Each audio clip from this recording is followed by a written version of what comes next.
లేవనెత్తినటువంటి గొప్ప దేవుడు. ఆయన సృష్టికర్త. ఆయన సేవకులను మన మధ్యలోనికి పంపించారు. జీవరాజు గారు అయ్యారు తాటిపత్రి గ్రామం నుంచి మరి బలస్పేట గ్రామానికి నడిపించి ఎంతో ఆయన పనిని ఇక్కడ జరిగించారు. ఎన్నో ఆత్మలు సంపాదించారు. వారి ద్వారా దేవుని యొక్క పనిని జరిగించారు. ఎన్నో మందిరాలు కట్టబడ్డాయి. మరి వారి ద్వారా ఇంకా దేవుడు ఎంతో ఆయన తుది శ్వాస వరకు కూడా సువార్తను ప్రకటించారు. మరి లాస్ట్ చనిపోయేటువంటి సమయంలో కూడా ఆదివారం రోజు వాక్యాన్ని ప్రకటించి ఆయన తుది శ్వాస విడిచి వెళ్ళారు. ఆయన పరలోక రాజ్యంలో చేరి ఉన్నాడు కనుక అదే మరి నేను పోలి నడుచుకున్న ప్రకారం మీరును నన్ను పోలి నడుచుకుని పౌలు గారు చెప్పారు. నేను యేసుక్రీస్తుని పోలి నడుచుకున్న ప్రకారం మీరు నన్ను పోలి నడుచుకుని పౌలు గారు చెప్పిన మాటలో సత్యం ఉంది. ఏంటి నన్ను పోలి అంటే యేసుక్రీస్తు యొక్క మార్గము, ఆయన సత్యము, జీవన గురించి మన మధ్యలో ప్రకటించారు. యేసుక్రీస్తు యొక్క సత్యం ఏంటంటే నేనే మార్గము, నేనే సత్యము, నేనే జీవం అన్నారు. ఏంటి ఆ సత్యం అంటే యేసుక్రీస్తు వాక్యమే సత్యం. యేసుక్రీస్తును నమ్ముకొనటే గొప్ప. ఆకాశ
స్వర్గానికి యేసే ఆధారి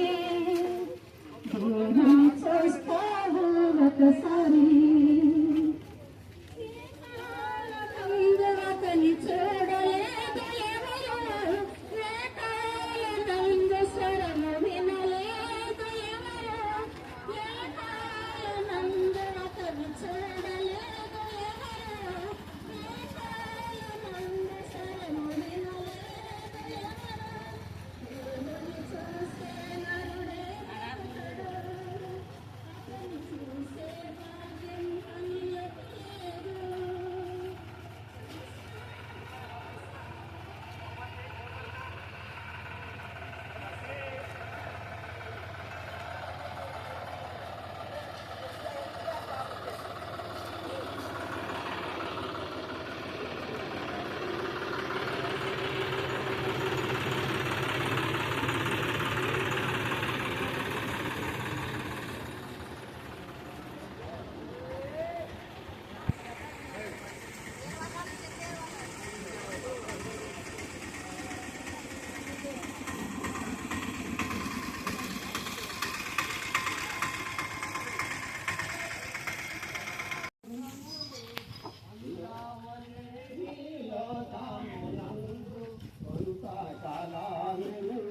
సియోను పాటలు సంతోషముగా పాడు సియోను వెళ్ళుదాము. ఆనందమయ పరలోకము మనది అక్కడ నుండి వచ్చును. ఆనందమయ పరలోకము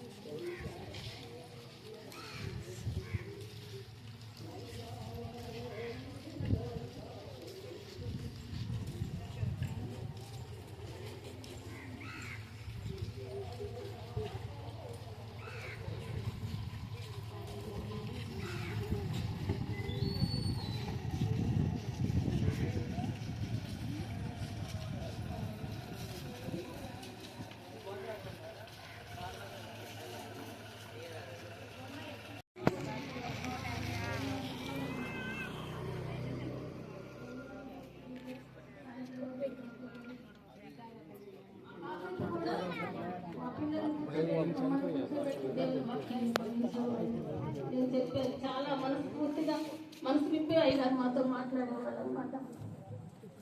నేను అడిగాను కొన్నిసార్లు, అయ్యగారు మీరు ఇంత మంచి వాక్యము ఒక అంశం మీద ఇన్ని వాక్యాలు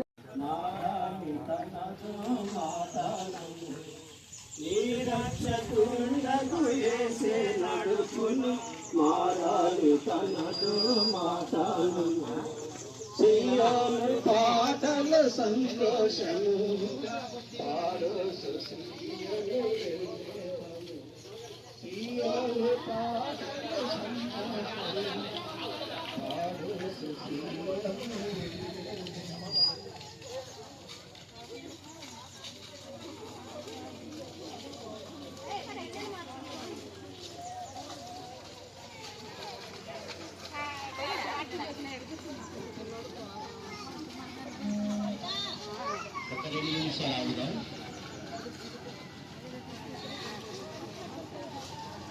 దేవుని పిల్లలందరికీ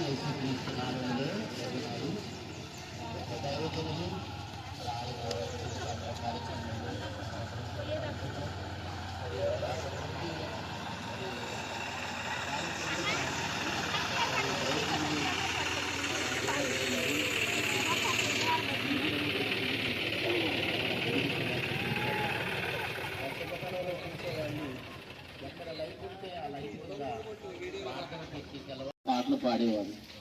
దేవుని బిడ్డలారా, కొన్ని మాటలు మీకు చెప్తాను, జాగ్రత్తగా వినండి. పరిశుద్ధ గ్రంథము తెలియజేస్తుంది. అది ఏమనగా, మనమందరము కూడా ఈ లోకానికి చెందిన వారం కాదు. పేతురు గారు రాస్తారు, ప్రియులారా మీరు పరదేశులను యాత్రికులనై ఉన్నారు. మనమందరం కూడా ఈ లోకంలో పరదేశులమే. అంటే ఈ దేశము ఈ లోకము మనది కాదు.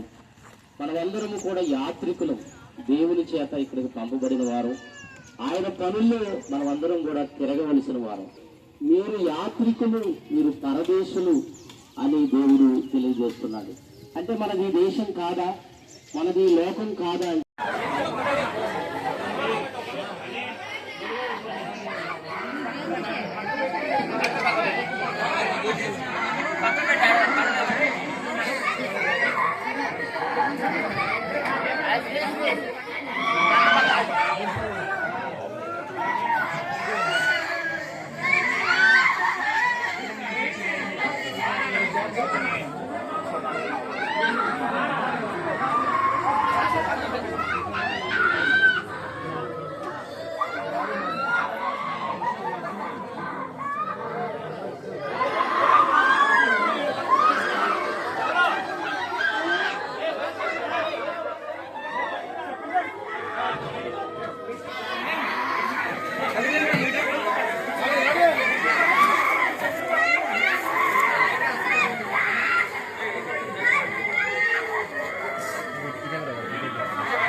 అమ్మగారు వస్తున్నారు. అమ్మగారు వస్తున్నారు.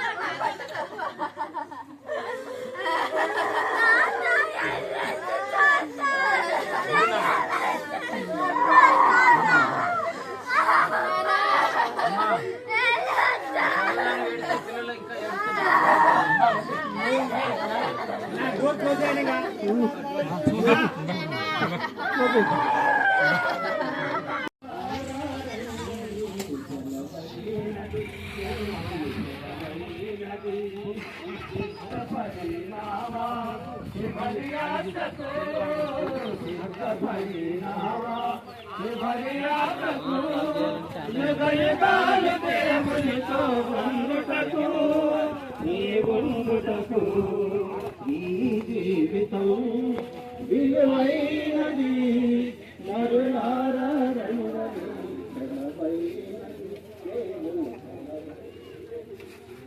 సంపాదన కోసమే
తను నాకు తెలుపుమో నాయంతో తెలుపుమో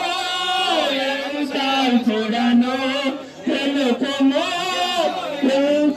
చూడను విరిగి నలిగి ఉన్నాను నేను విరిగి నలిగి ఉన్నాను పరవాసిని జగమున ప్రభువ నడచుచున్న అనే గారి మనకు దేవుడు ఆశీర్వదించుకుంటాం.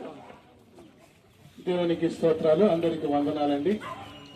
ఈరోజు మరి మన దైవజనులు జయరాజు గారు ప్రభునందు నిద్రించారు. ఈ విషయం అందరికీ తెలిసిందే. వారు మరి చాలా దూర ప్రాంతంలో నుండి మన ప్రాంతానికి వచ్చారు. కర్నూలు ప్రాంతం నుంచి మన ప్రాంతాన్ని దేవుడు ప్రేమించి ఆ దైవజనుడిని తాడిపత్రి నుంచి మరి ఇక్కడ మన గ్రామానికి 1980వ సంవత్సరంలో తన సుందరమైనటువంటి పాదాలను దేవుడు ఇక్కడ మోపి ఈ ప్రాంత ప్రజలందరి ఆశీర్వాదం నిమిత్తము దైవజనుడు తన బంధువర్గం అంతటిని కూడా విడిచిపెట్టి దేవుని వాక్య ప్రకారంగా మన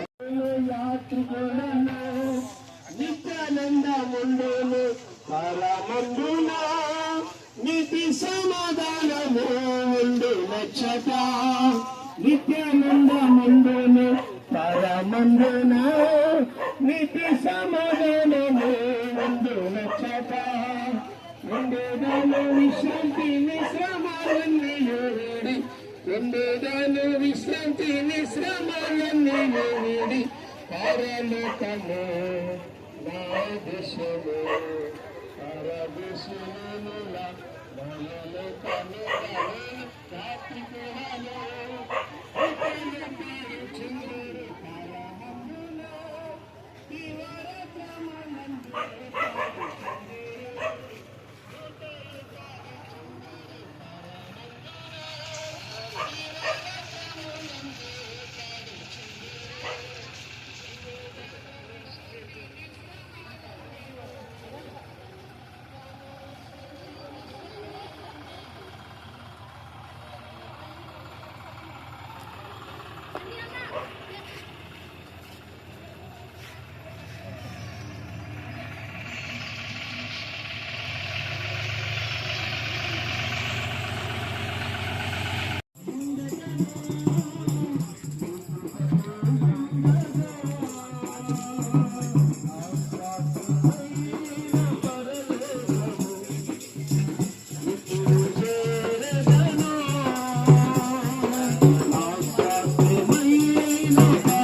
అటు అటు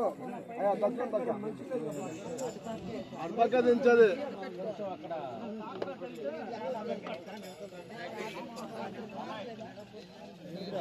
కృష్ణగఢ్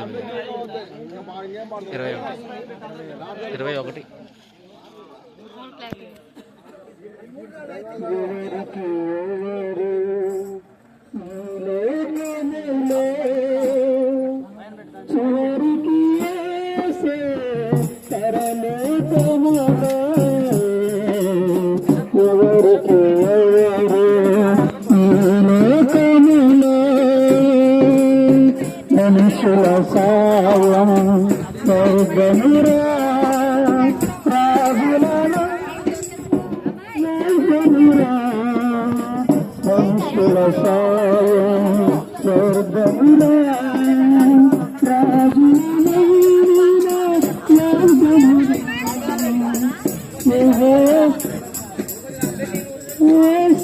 అయ్యా సమాధి కార్యక్రమానికి మనం వస్తుంది కాబట్టి అమ్మ అడ్డులేండి అక్కడ అందరు అటువైపు ఇటువైపు చుట్టూరు వెళ్ళండి. ఇక్కడ దారి ఇవ్వండి. అది వచ్చిన తర్వాత మరి పెట్టొచ్చిన తర్వాత మనందరం అటువైపు ఇటువైపు వెళ్దాము. మరి అందరూ సహకరించండి, సమయం అవుతుంది కాబట్టి. మన ఆత్మీయ తండ్రి మరి జయరాజు గారి యొక్క పరిశుద్ధమైనటువంటి భూస్థాపిత కార్యక్రమానికి మరి వచ్చేసినటువంటి దైవ సేవకులకు, ఆత్మీయులకు, సంఘ సభ్యులకు, శ్రేయోభిలాషులకు అందరికీ ప్రత్యేకమైనటువంటి వందనాలు తెలియజేస్తూ మరి సహకరించవలసిందిగా మిమ్మల్ని అందరినీ ప్రేమపూర్వకంగా ఆహ్వానిస్తున్నాము. మరి అందరూ ఆయా స్థలాలు ఉన్నటువంటి వారందరూ మరి సహకరించవలసిందిగా మనుషుల సాయం వ్యర్థమురా, రాజులనైనా వ్యర్థమురా, యెహోవాను ఆశ్రయించుట ఎంత మేలు, ఎంత మేలు, ఎంత మేలు, ఎంత మేలు. పెట్టికి మరి స్థలం మీద నుండి దారి ఇవ్వండి, దారి ఇవ్వండి.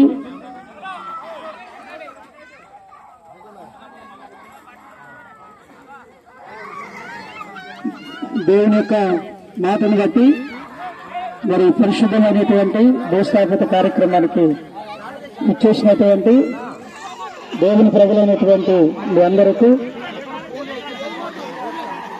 సహకరించవలసిందిగా ప్రేమపూర్వకంగా మనవిస్తున్నాము.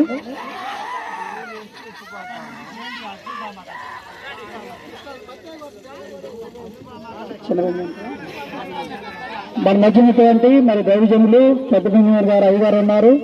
వారు ఈ యొక్క పరిశుద్ధమైనటువంటి భూస్థాపన కార్యక్రమాన్ని జరిగించవలసిందిగా వారిని ప్రేమపూర్వకంగా తెలియజేస్తారు.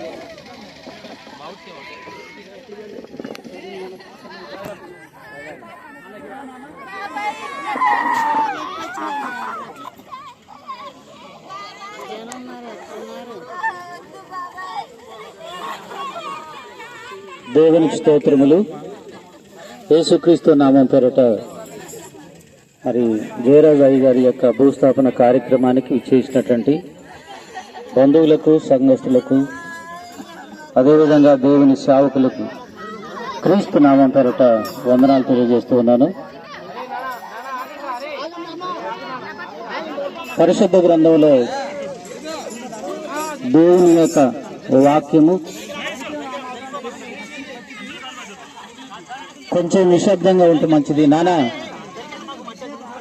మీరు అలా ఏడవద్దు, దుఃఖం కొంచెం ఆగితే మంచిదమ్మా. రైట్, అందరికి ఇదే, నాన్నకు ఒక్కడికే జరగలేదు కానీ అందరికీ ఇదే వరుస జరుగుతుంది. కొంచెం ఓపిక పడితే మంచిది. ఎంత ఏడిచినా రాదు కదా, మనం ఒకరోజు ఆడికి పోతాం కానీ ఆయన రాడు. కాబట్టి కొంచెం ఓర్పు తీసుకోండి. మనకు తెలుసు కదా దేవుని యొక్క వాక్యం, అందుకే ఇంత నీట్గా చేసినాం. లేకపోతే మట్టి గుంట తీసి మట్టిలో పెట్టేటువంటి పరిస్థితి. అందుకే ఆయన నీటిగా ఉండేవాడు కాబట్టి, దైవ సేవకుడు కాబట్టి ఈ విధమైనటువంటి పద్ధతి మన ఊరిలో ఎవరికి ఇలా చేయలే. అండ్ మన గ్రామంలో ఎంతో మందిని భూస్థాపన కార్యక్రమం చేశాం కానీ ఈ విధంగా ఎక్కడ చేయలేదు, ఎవరికి కూడా చేయలేదు. ఆయన దైవజనుడని గౌరవించి ప్రేమించి ఇదిగో సక్రమైనటువంటి పద్ధతిలో అంత్యక్రియలు జరిగించాలన్న ఉద్దేశం చొప్పునని ఇక్కడ చాలా మంది ప్రయాసపడి ఉదయం నుండి ఇప్పటి వరకు ఈ విధంగా నీట్గా తయారు చేశారు. కాబట్టి బతికున్నప్పుడు ఆయన పువ్వులాగా బతికాడని అందరికీ తెలుసు, చాలా చక్కగా బ్రతికాడని అందరికీ తెలుసు. అందుకే ఈ విధమైనటువంటి ఏర్పాట్లు చేయడం జరిగిందని జ్ఞాపకం చేస్తున్నాను. మీరు కొద్దిసేపు మౌనంగా ఉంటే చాలా మంచిదని మీకు తెలియజేస్తా ఉన్నాను. సరే, మంచిదండి. మన సేవకులు, దైవజనులు దరిదాపుగా 45 సంవత్సరాల క్రితం ఈ యొక్క గ్రామంలోనికి అడుగుపెట్టాడు. దేవుడు తాడిపత్రి అనేటువంటి గ్రామంలో ఆయనకు జన్మనిచ్చాడు. కొంతకాలం అక్కడ జీవించినప్పుడు ఆయన గుర్తించలేదు. అలాంటి సందర్భంలో కొన్ని కష్టాలు, కొన్ని బాధలు, శ్రమలు రావడం కారణం చేత దేవుడు బలవంతుడు గనక అక్కడ నుండి ఒక రాయిని బలవంతుడు దూరంగా విసిరేసినట్లు ఎన్నో జిల్లాలు దాటి యువతలకు దేవుడు విసిరేశాడు. బలసిపాడు గ్రామంలో ఆ రాయి అనేటువంటిది పడింది అని నేను మీకు జ్ఞాపకం చేస్తున్నాను. ఆ రాయి మన అయ్యగారని నేను మీకు గుర్తు చేస్తున్నాను. ఇక్కడ పడిన దగ్గర నుండి దరిదాపుగా 45 సంవత్సరాల నుండి ఈ యొక్క గ్రామ ప్రజలకు ఆయన ఎంతగానో దేవుని యొక్క వాక్యాన్ని చెప్పి అనేక కుటుంబాల రక్షణ కొరకు, అనేకుల స్వస్థత కొరకు, అనేకులు కుటుంబాలలో కలతలు, అనేక రకాలైనటువంటి ఇబ్బందులు కలిగి జీవిస్తున్నటువంటి తరుణంలో వారందరికీ సలహా